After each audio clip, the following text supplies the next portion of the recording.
जीवन में कई बार ऐसी स्थिति उत्पन्न हो जाती है जब हमें किसी के द्वारा किए गए अपमान को सहन करना पड़ता है। कई बार अपनी की गई गलतियों के कारण तो कई बार बिना बात के अपमानित होना पड़ता है। हालांकि अपनी गलतियों के लिए हुए अपमान को इंसान सह लेता है, लेकिन कई बार बिना किसी गलती के सबके सामने अपमानित होना पड़े तो सहना मुश्किल हो जाता है।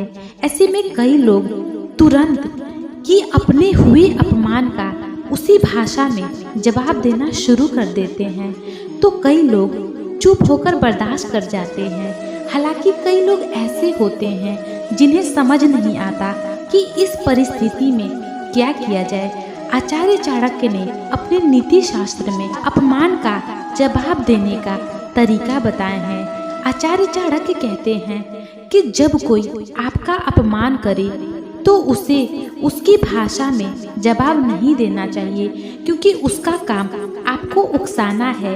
इसलिए ये अच्छा है कि आप ऐसी परिस्थिति में चुप रहें और उसकी तरफ देखकर थोड़ा मुस्कुरा दें और उससे कुछ मत कहें, क्योंकि अगर कुछ कहेंगे तो उसे और भी ज़्यादा गुस्सा आएगा और वो खुद को ही अपमानित महसूस करने लगेगा। अगर कोई ऐसा इंसान हो जिससे आप कभी कभी बात करते हो या आपको उस इंसान से बहुत कम लगाव है और ऐसे में अगर वो इंसान हमें इग्नोर करे तो हमें ज़्यादा फर्क नहीं पड़ता। पर अगर जिस इंसान से हम रोज़ बात करते हैं, जिसके साथ रहते हैं, जिसके साथ अपनी सभी बातें शेयर करते हैं और जिसके साथ ज़्यादा लगाव रखते हैं, जब वही इंसान हमें इग्नोर करने लगे तब हमें बहुत ज़्यादा तकलीफ़ होती है।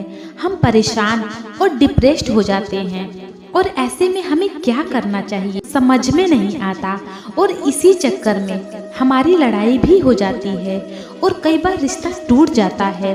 ऐसी परिस्थिति में हमें बहुत ही समझदारी से काम लेना पड़ता है, जिससे वो रिश्ता भी कायम रहे और सारी प्रॉब्लम भी खत्म हो जाए।